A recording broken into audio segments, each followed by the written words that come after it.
How are you? Yes, this is a birth chart. Okay. This is a birth chart is what we call a natal chart. I like to draw it myself. When you draw it yourself, you put love into it.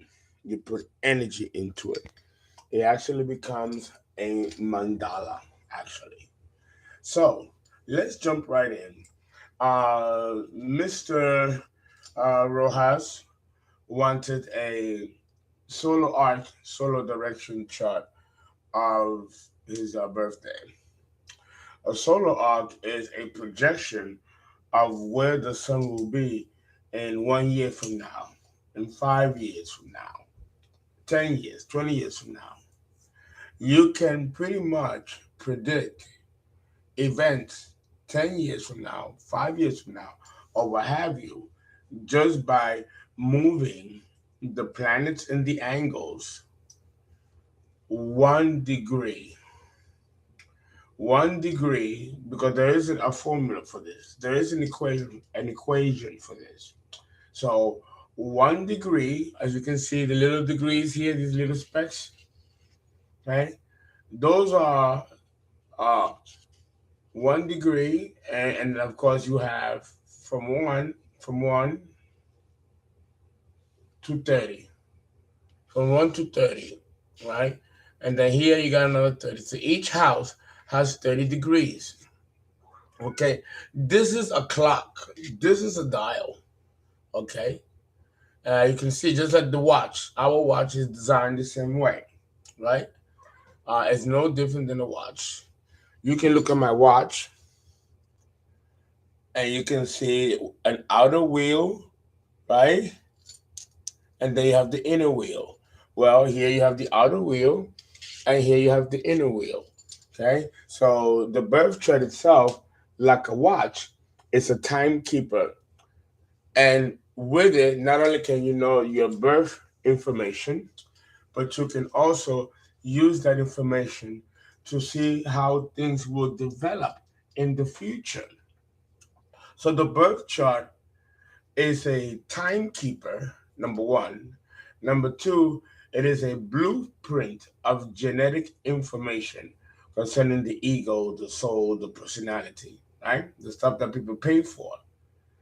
And number three, it gives you details not just of the ego and the lower self, which is in each and every one of us, but also the soul and the history of the soul.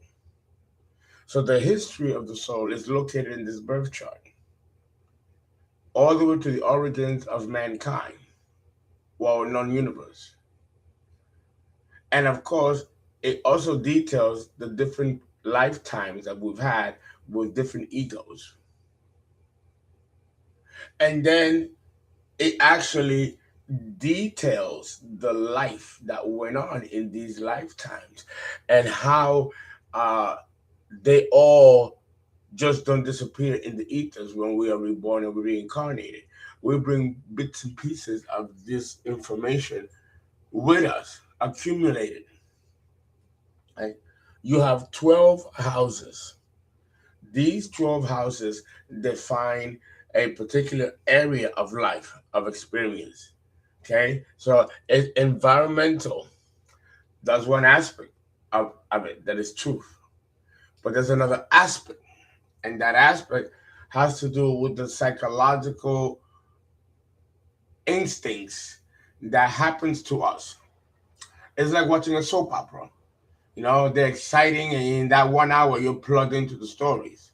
Well, the houses give details of the story, but it also gives you a psychological perspective of your inner being based on upbringing, childhood conditioning, genetic material from your parents, and your ability to associate or to dissociate with your environment.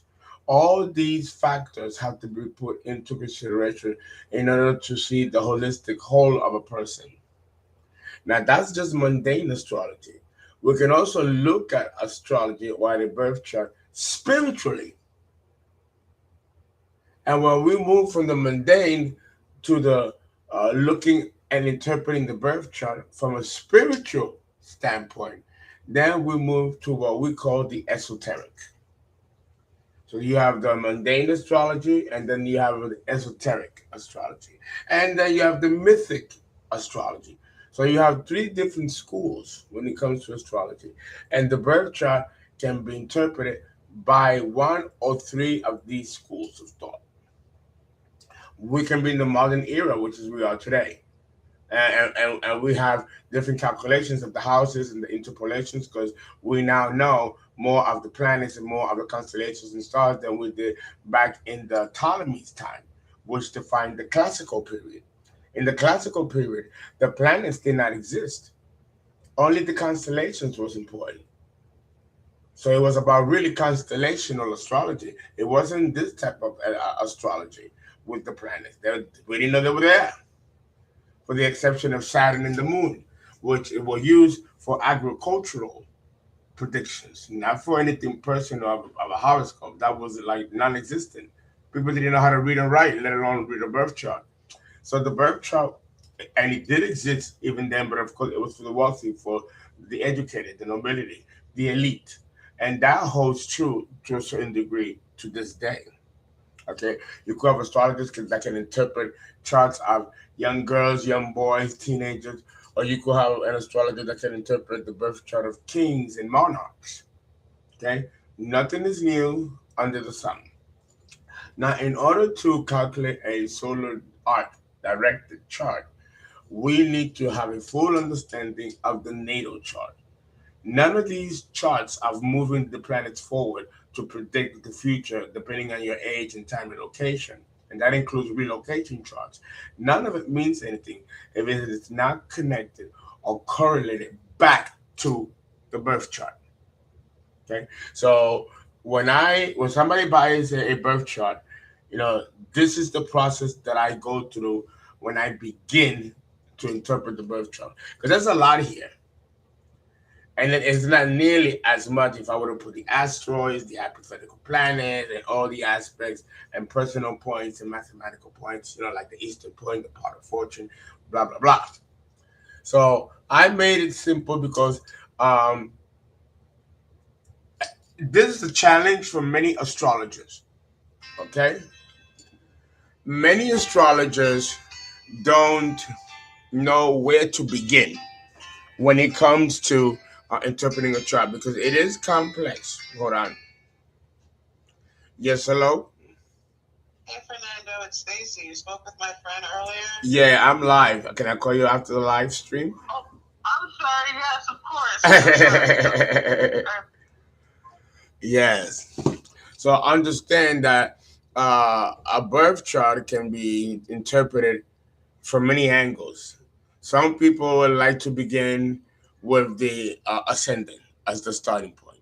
Some astrologers like to begin with the sun and the moon. Other astrologers like to begin with the fourth house, which is the past life, the immediate past life, and then move on towards the current life. So it can kind of like a building block. And yet other astrologers look at the pattern of the chart, what flies out, that's immediate, and we begin there. Okay, and every astrologer is different. I give you 7 hours of information to do downloads, and then I do 2 hours with you. In those 2 hours, I want to cover as much as possible. Right, and so this is the formula that I have developed that has been really, really good for me over the years.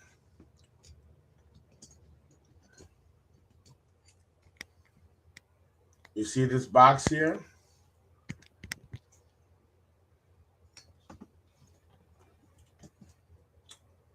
This, by just looking at this alone, this bit of information, I can interpret the entire birth chart. Okay? Let's begin. What is this chart telling us? Well, there are four elements. We got air, we got water, we got earth, and we have fire. There are 10 planets in astrology. Out of the 10 planets, five of them are in air signs. So that automatically lets me know half of the planets are in air signs. That lets me know automatically that this person is going to be very, very intellectual, very cerebral, very mind over heart oriented.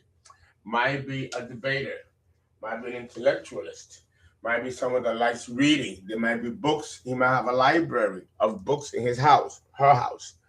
Okay, I got that by that one piece of information. Okay, we got water. Notice there's a zero here.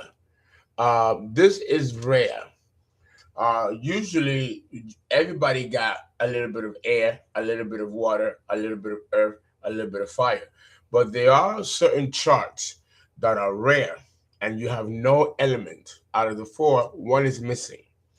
In this particular chart that belongs to Mr. Rojas, the natal chart, the water element is completely missing in this chart. Now, that can mean two things. Either the person is emotionally very intelligent, very perceptive and intuitive, to the point of heightened clairvoyance. It means that this person has been on the earth so many times. I'm talking about thousands and thousands and thousands of revolutions of time, being born a Scorpio, a Pisces, and a Cancer, that he has mastered the requirements of these signs and this element of water, making him almost a teacher, a spokesperson, motivational speakers, and people that have careers speaking to the public are known to have zero elements in one of the elements. An example of one is Oprah Winfrey.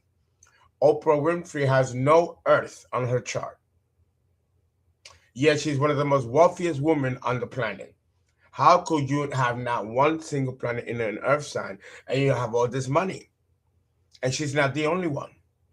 Well, that can mean two things. One, like with the zero water, she can be so intelligent and so financially astute as to not to have to be born to any of these earth signs, Virgo, Capricorn, or Taurus, because she has mastered the lessons of these signs. So therefore, she comes with a heightened level of super consciousness concerning this element, which is why she pulls money to her easily without effort.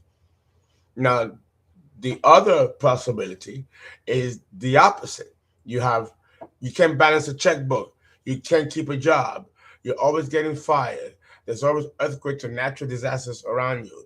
You cannot put your shit together. You don't know how to take care of yourself. Wash your ass. Like your earth is completely lacking. You got no common sense. That's one extreme. Which one do you fit? This is another aspect of interpretation that we call level, and that was coined in the late 80s by Noel Tile from Harvard. And it's quite difficult, but you can over many many times and many years of experience of doing birth charts, you can tell which of the two polarities it is. In this particular chart, we see the opposite of the emotional intelligence that's required to master this element to be warranted being born without a single planet in it. I don't get in the progression of the chart that this is that type of chart. Here, the person may need to learn to temper his emotions or her emotions and balance them so like that they're able to have a balance of logic and reasoning and reaction and response concerning the faculty of logic and emotions and tempering the two. Okay, that way the life is not let out of balance. So we have an element water completely missing here. Then we have Earth, and we got three planets on Earth in Earth, and we got two planets in fire. So the predominant element is fire. Next, we look to the CR. CR means the chart ruler. In order to determine the chart ruler, we need to know which sign sits on the ascendant. In this case, it is Scorpio. Scorpio sits on the ascendant. So, because Scorpio sits on the ascendant, the chart ruler, the ruler of the entire chart, belongs to Pluto. Here now we have the the CP.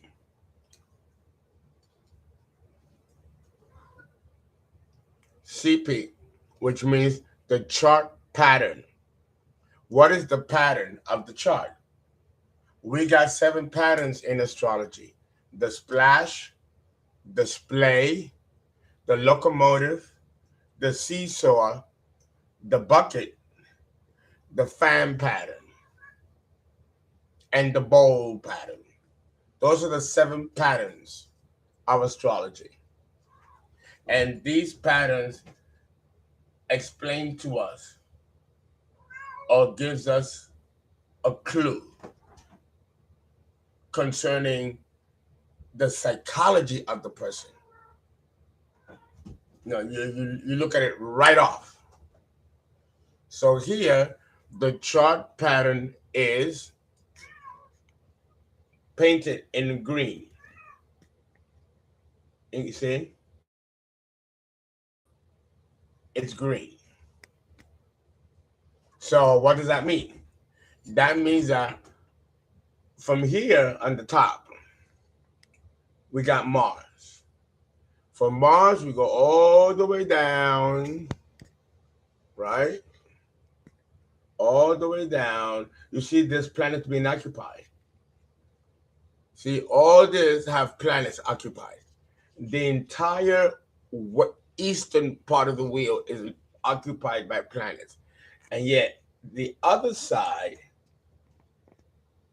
has only one planet. Well, actually, 2 planets, but they're both in conjunction, so it counts as one concentrated energy. And that's Saturn and Jupiter. They are at a tight orb of 0 degrees and 10 degrees. That's a tight orb. So both Saturn and Jupiter are fusing the energies together and acting as one planet. So this is that energy. So we got 2 planets acting as one, pushing all of the other planets on the eastern side of the wheel. This is elevated at an angle. If it was at a perfect 0 degree angle, it would not be a bucket, but it will be a fan pattern. It is at an angle, though, angulation by 10 degrees. So we call this a bucket pattern. What does that mean concerning this a person? It means that this person has tremendous leadership abilities, tremendous leadership qualities. Any planet that you find on the east side of the wheel is independence. It's Aries. It's you taking charge, being your own boss. You don't like people telling you what to do. You move where you want. You work for nobody. You do your own thing, and you answer to nobody. That's Aries, and that's the east part of the wheel. The other part is the West, which deals with relationships, being supportive concerning the other partner, working together, harmony, being in agreement, agreeing to disagree. Because there's so much energy in planets, I mean, out of the 10 planets, 8 of them are in the East. This can produce a narcissistic person or someone with narcissistic behaviors. Their entire concern is self. Here in the East is the realm of self. Here in the West is the realm of the other person. So this person may have a lot of resources and a lot of talents and a lot to offer, but may not have the social skills or the decorum to adequately funnel all this energy into the partner. In fact, the partner being here is holding all this energy of the person. So this person with so much in the East might be someone that could be very hypochondriac, bipolar, or nervous type. Someone who's like a train wreck. This is true of everybody that has this type of configuration when they're young. It gets better when you get older. Okay. It seems to me that with the bucket pattern and the bucket being on this side of the wheel, the person's stability, which marriage will allow, being in the 7th house, may be what this person may require in order to be a balanced person. He may need someone with the strength and wisdom to handle all this energy by themselves. The reward should be that all that this man has or her has to offer creatively will be rewarded to the partner. or the marriage, or the public at large, because the seventh house of the seven or the western part of the wheel represents the public, the general public, and your relationships with other people and your capacity to relate to other people. Okay. So the chart pattern here is the bucket pattern. Now we go back and we look at the box again, and we have here HE, which means hemisphere emphasis. How many planets are in the eastern hemisphere or on the western hemisphere? Well, the hemisphere emphasis is due east. Okay? It's due east. This is the east side of the wheel.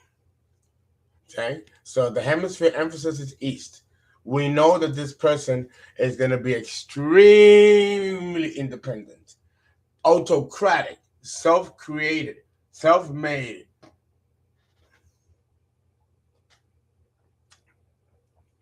Someone like this can be very difficult to love because they're in their head.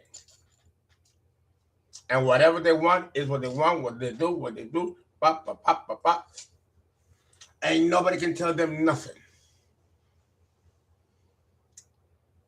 Next, we have MEP.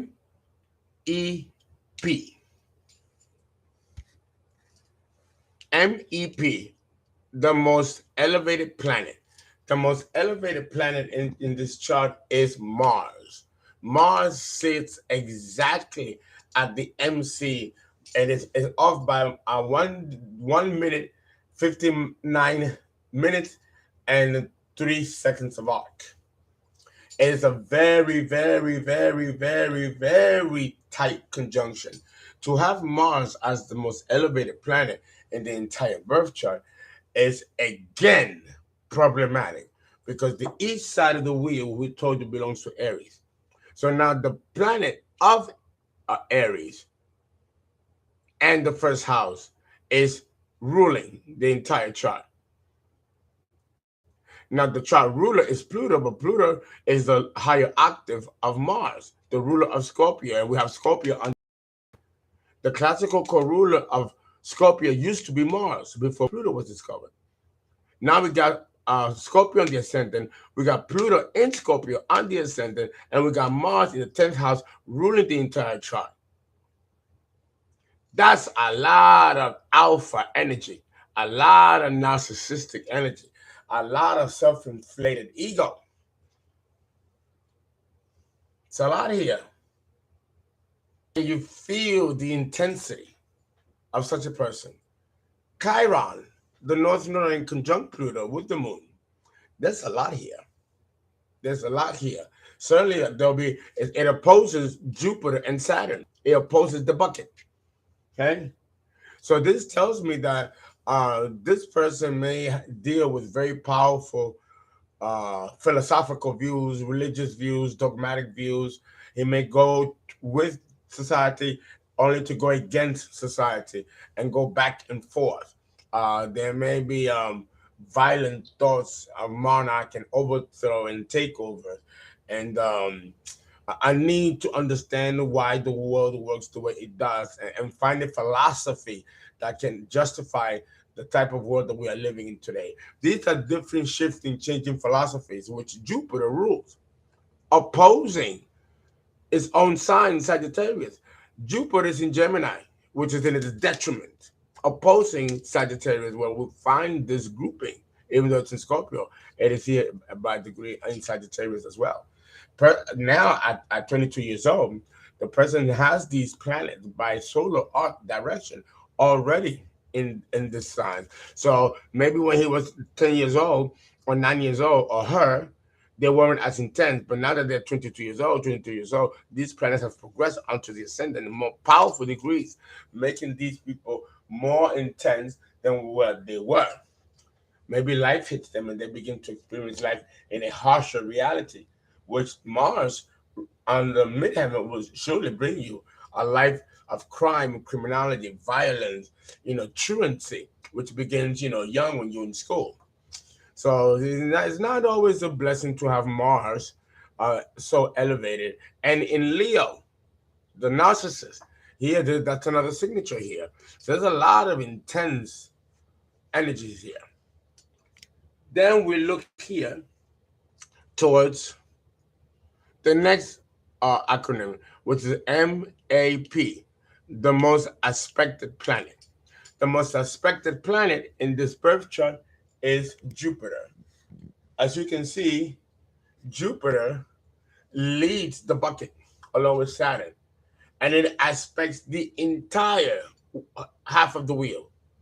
The entire every single planet is aspected by Jupiter, and there are many difficult aspects to Jupiter by some of these planetary aspects.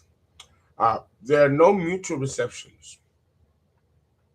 The singleton, what we call in astrology a planet that isolates itself from all the rest, we can call it a singleton. Here we have two singletons, Saturn and Jupiter, as a conjunction, and they are isolating themselves from the rest of the planets. We call that a singleton, and it bears its own interpretation. Then you have what we call the final depositor. The final depositor of the horoscope. That's a very complicated calculation, but it has to be done. And it's a swift calculation that you have to do. I'm not going to go through it here. However, the final depositor of the entire horoscope is Mercury, the ruler of Virgo. And the person, the subject that we are speaking of, is a Virgo. Okay. Next, we have the signatures. The first back box, we have Aquarius. So the signature of the horoscope, because 5 planets or more are in air signs. So therefore, the chart signature is Aquarius. That's the chart signature. The true signature is Libra. The final signature is Sagittarius. So in his mind, he's an Aquarius. The way he relates to people, he's a Libra. But his true interpersonal convictions and views are marked by the final signature, which is Sagittarius. And we find Sagittarius on the ascendant and on the heavy, heavy, heavy squares to Saturn and Jupiter, which means that there may be some issues with personality disorder or maladjustment or ADD, ADHD. This person needs to be involved in rigorous activity, working out, the gym, burning all this energy, fueling. That's a lot of energy here. There's a lot of energy. So it's best for this person to funnel all this energy into this bucket towards activities that help to benefit the public. You have a lot to offer. You have a lot of inner resources.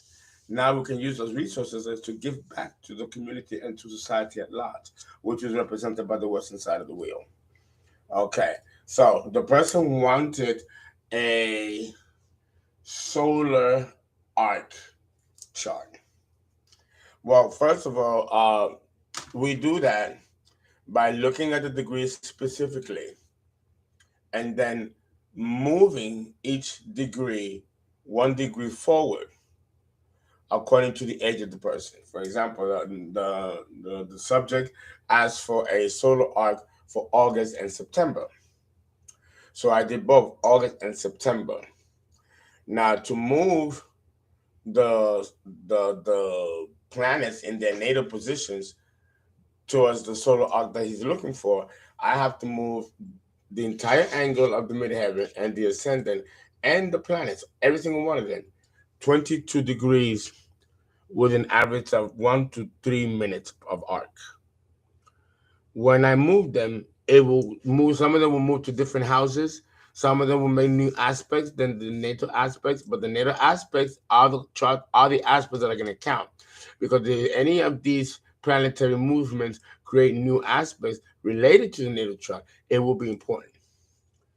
This is a snapshot of where the planets were when you were born. But the solar arc and the solar directions are, spread out. These planets don't stay there until you die. They move right along with you as you grow older, and they form different aspects. And this happens even into the next life. It's a wheel, a never-ending wheel. Okay, the mandala. Okay. Let me give you a more uh, scientific view of the solar arc.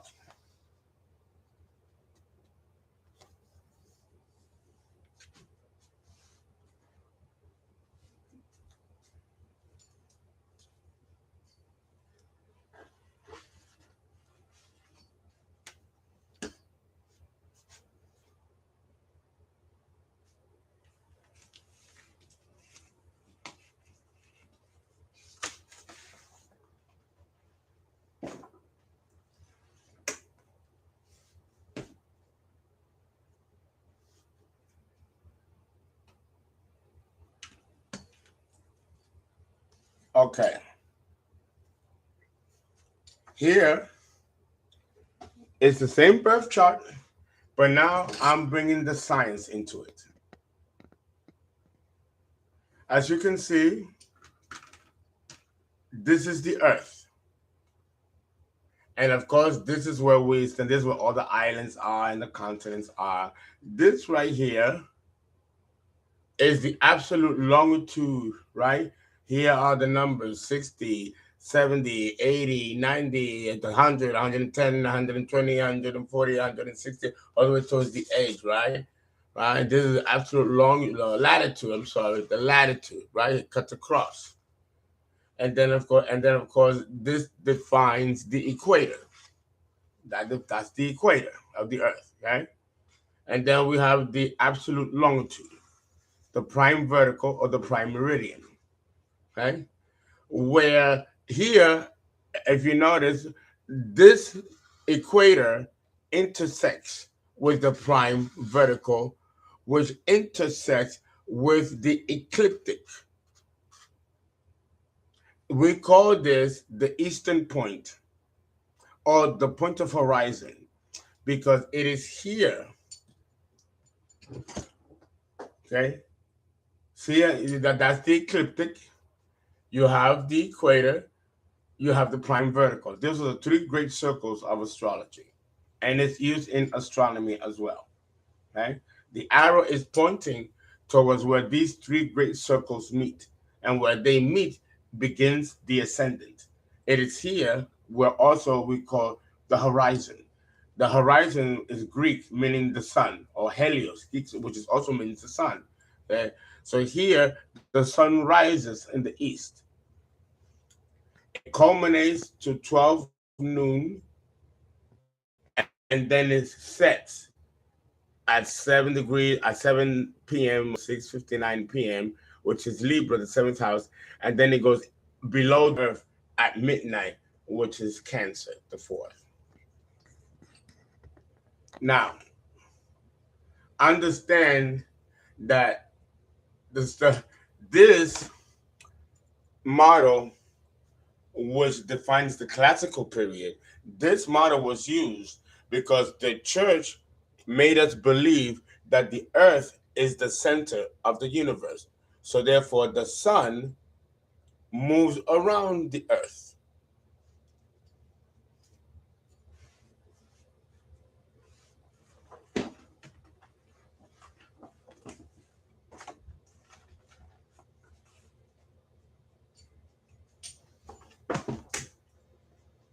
However, we know quite well and clear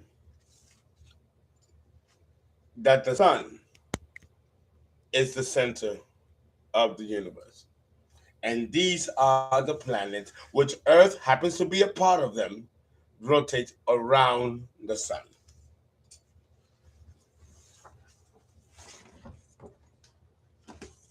Okay?